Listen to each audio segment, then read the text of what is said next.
one of the big things that I think made a huge difference in our school this year as we came back in August, it's all about how are you carrying the banner for your school, and how are you getting your staff on board to carry the banner, and how are you getting the rest of the parents on board to carry the banner. Because what you want is for people to be carrying the banner for your school, so you're not having to carry it by yourself.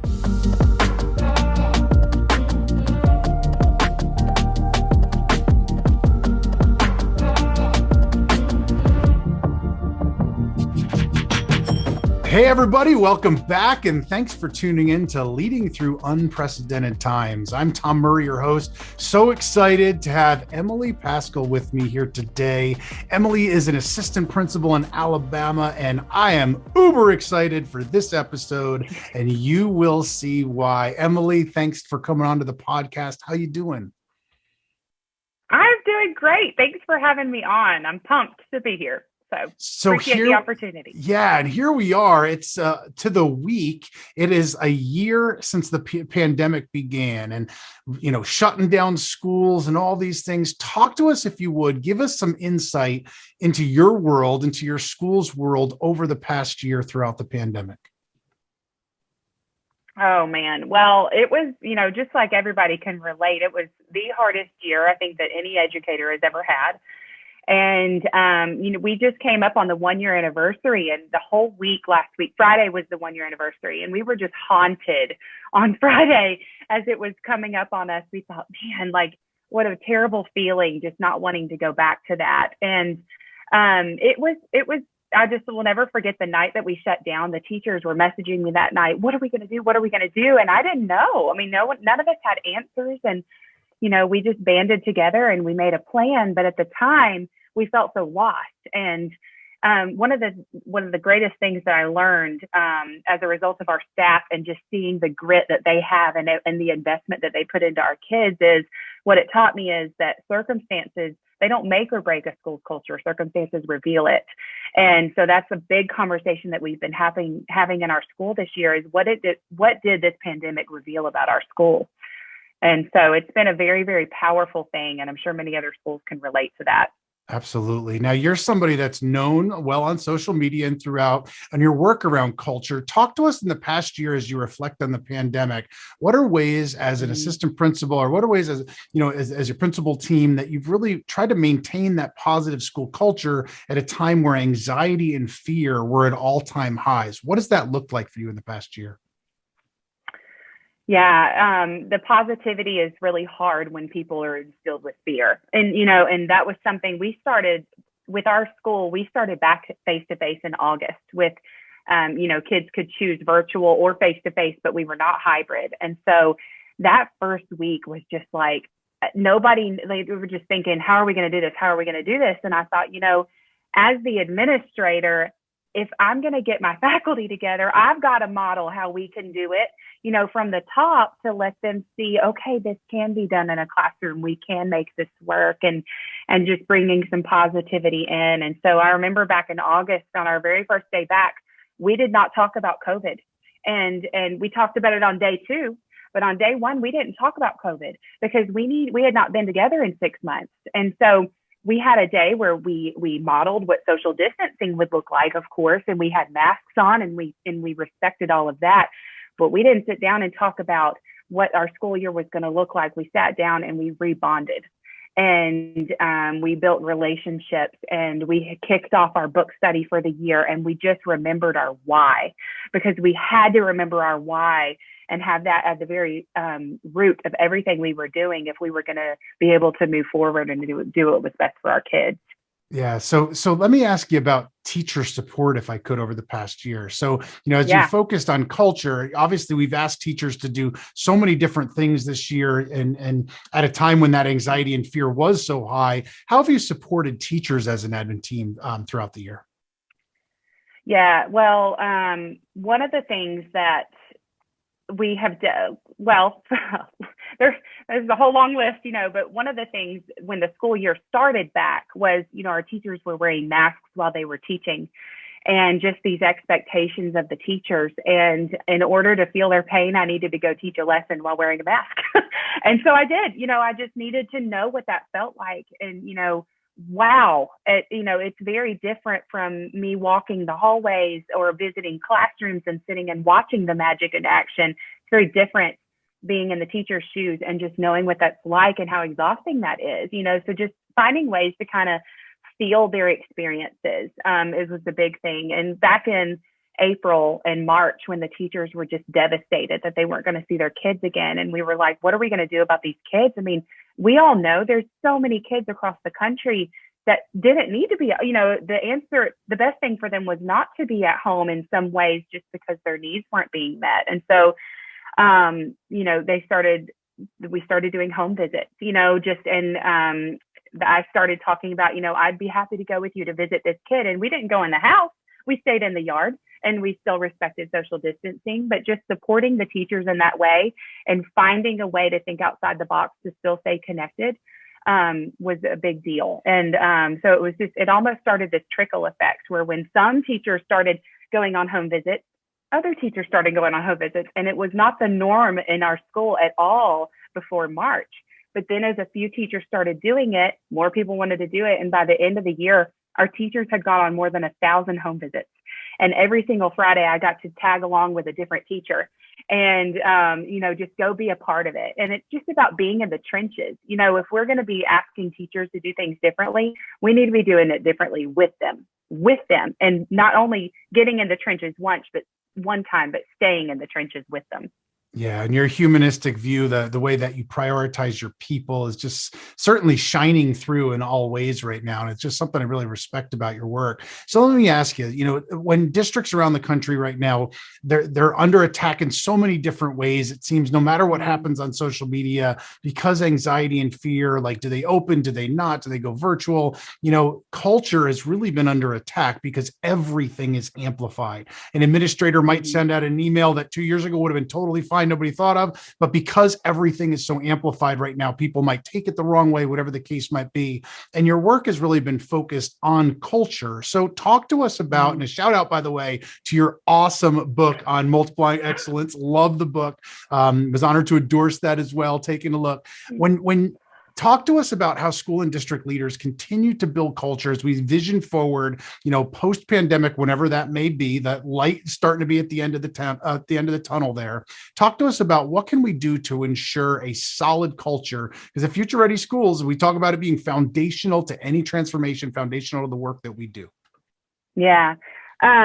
So just in moving forward, I think it's about being very proactive about how you're going to obviously make a plan. And I could talk to you about relationships and all of those things that we know are really important, but one of the big things that I think made a huge difference in our school this year, as we came back in August, it's all about how are you carrying the banner for your school, and how are you getting your staff on board to carry the banner, and how are you getting the rest of the parents on board to carry the banner?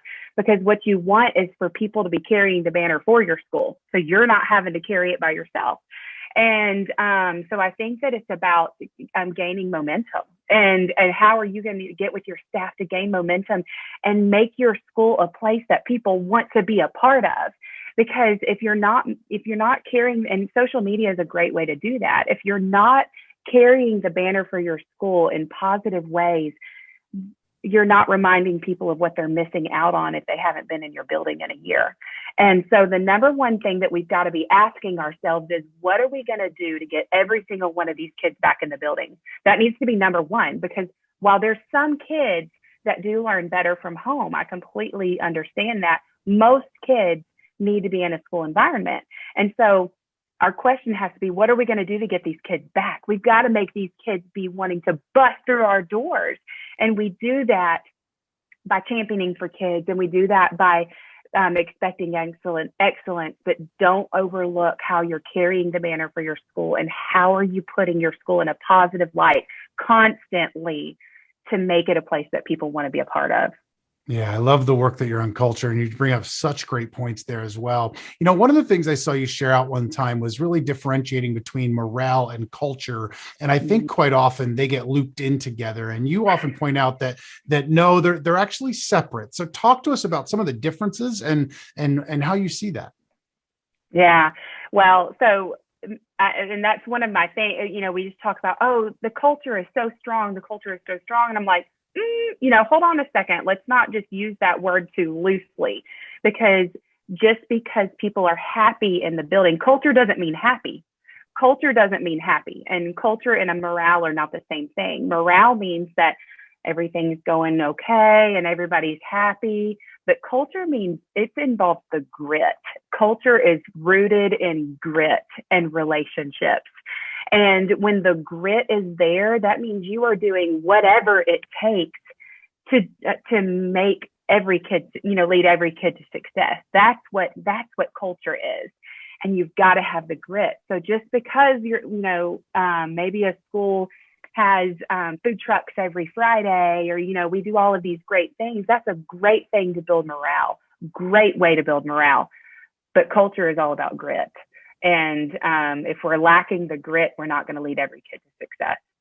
That's awesome. Some great insight. So let me give you a theoretical question. I'm a new principal. I pick up the phone. I see some of your work on culture. I say, I'm going to this place where it feels like, they've had 3 principals in 3 years. People are leaving left and right. Where do I even start with building culture in my school? What advice would you give that principal?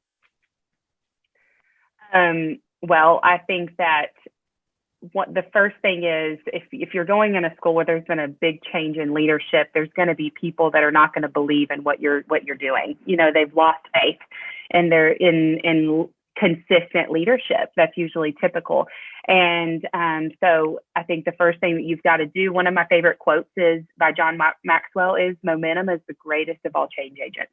And you've got to go in there and, to build genuine relationships, but also to come in and just get excited and get people excited about what they do and help them remember their why. That's got to be the start.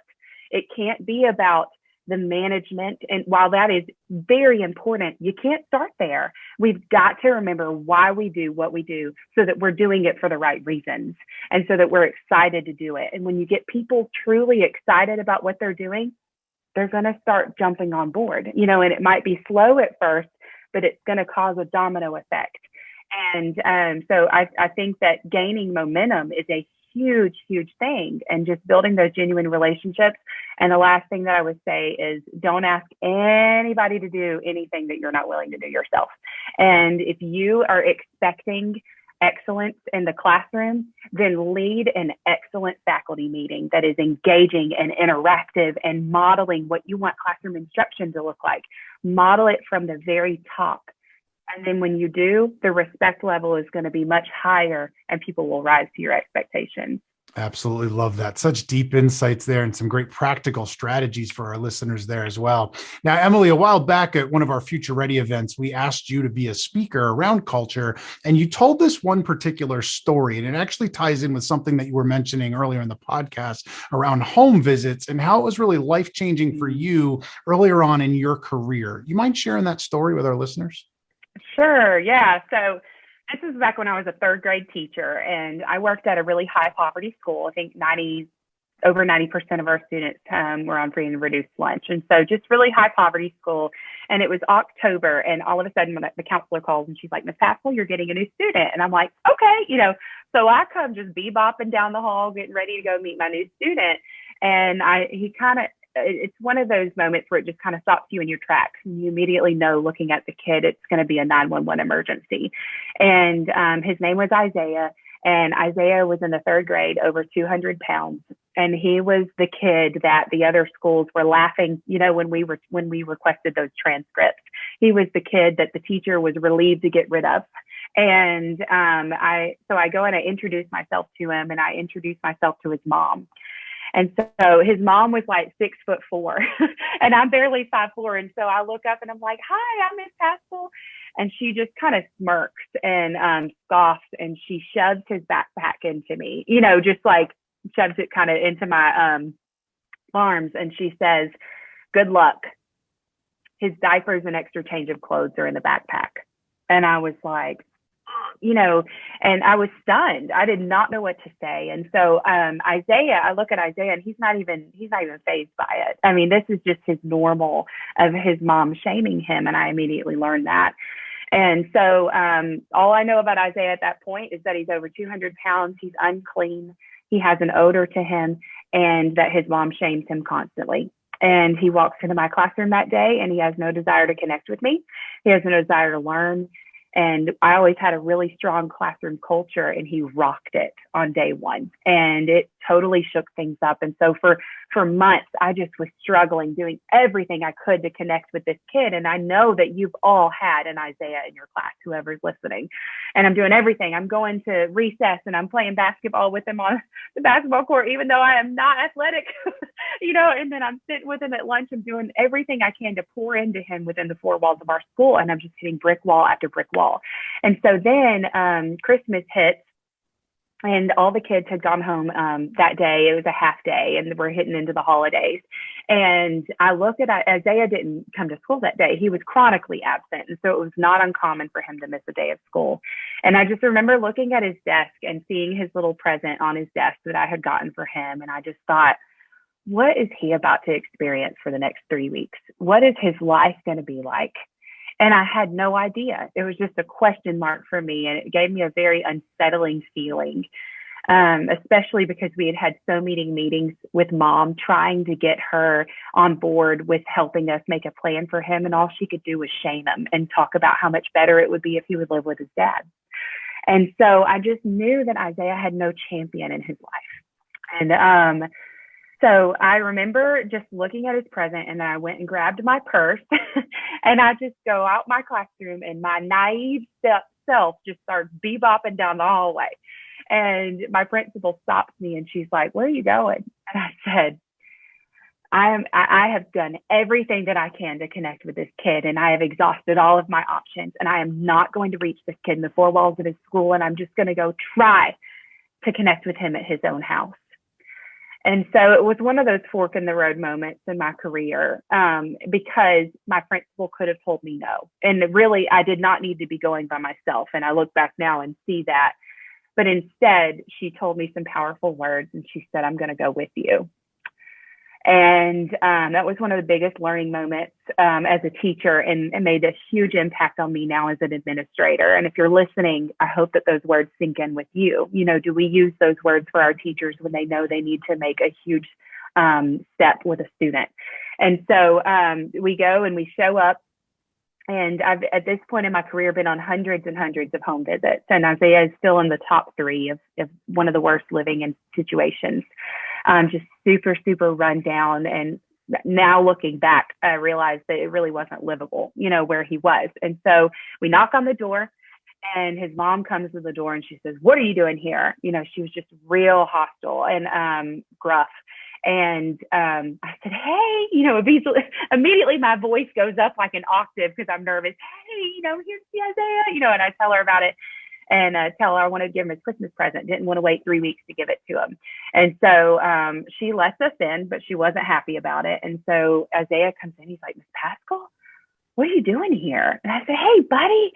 So I start telling him about the Christmas present. And so he sits by me on the couch, and she's sitting across from me. And so we were there for about an hour that day. And for the first 15 or 20 minutes, we're just sitting there and listening to her rant about how much she hates our school, how much she hates her son, how ashamed she is of her son, and just going on and on and on about all of the problems in her life. And she's just shaming him, talking about how fat he is, how dumb he is, and how terribly behaved. And I'm sitting there just rubbing his back like, oh my goodness, I can't believe that he's hearing all of this, but he's not even fazed. And so I was sitting there thinking, how in the world am I going to pivot this? What am I going to do to turn this around? And so I then started, after she was kind of took a breath, I said, "Well, can I tell you something?"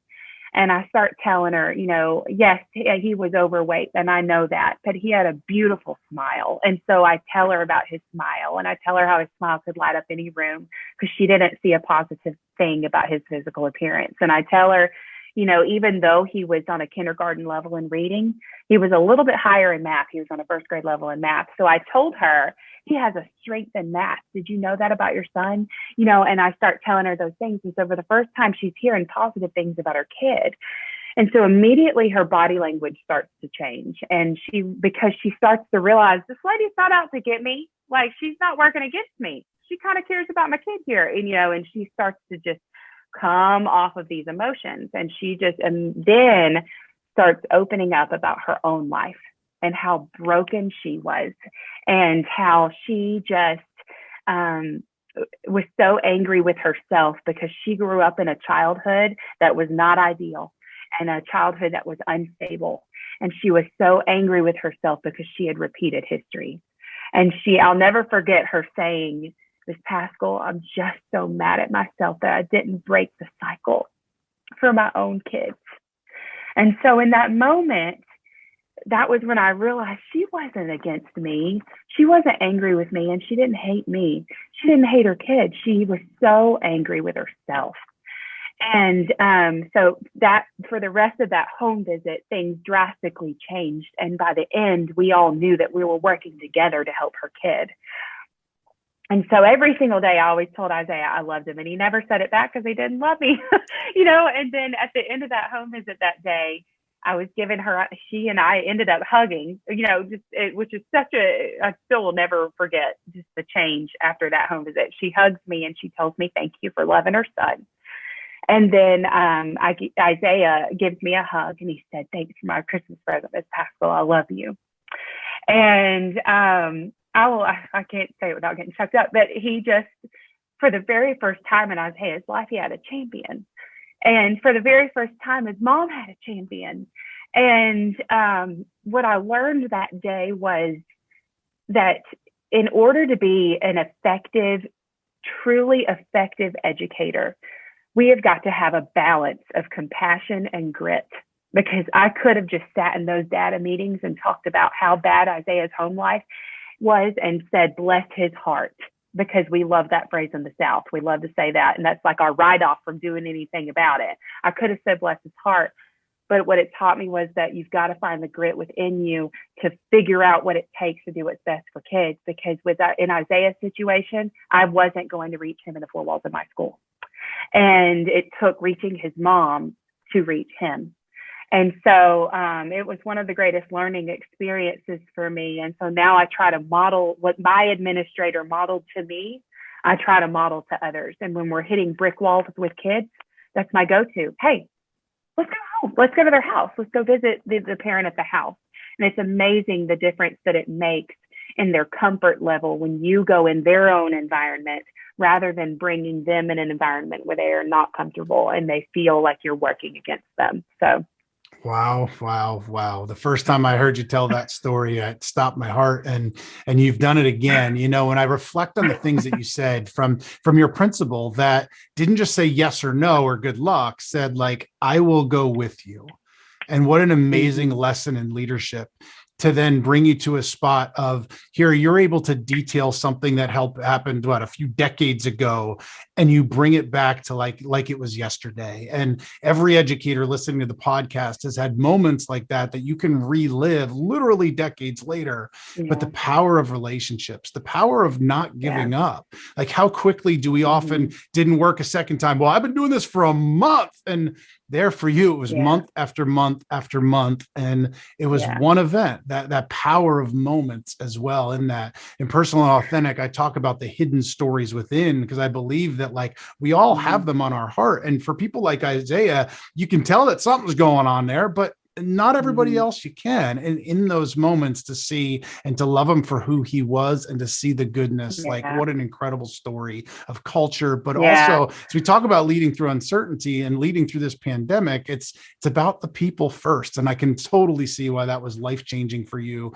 Not just career-changing, but life-changing there as well. Yeah, it was. And I should have said how the kind of the story ends is he, for the very first time, Isaiah desired to be better and to be better for himself. And so by the end of the year, was he totally on grade level? No, but he was on grade level in math.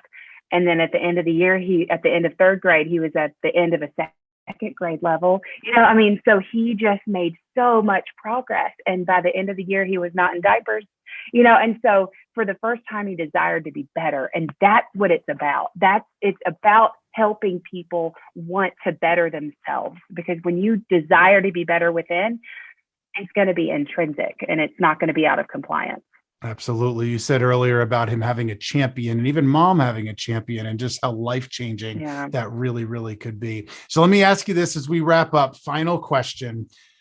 We've got so many listeners, some I'm sure just trying to keep their head above water, as we all know that feeling there as well. Some that are leading the way, no matter if they're teaching in a classroom, running a school, or running a district. Give me one piece of advice as they continue to lead through uncertainty that you would give them. I would say just to constantly find ways to remember your why. And if you have been virtual all this time, that is so important that you're doing something to remember why you do what you do. And I'll go back to the quote that I said earlier of circumstances don't make or break us.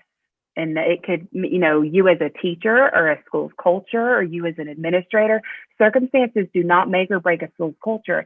It reveals it. And it reveals who we are and what we're made of. And so what is this pandemic revealing about you? And that we've got to constantly, let's move forward to better. Don't revert backwards or, be lesser because of this.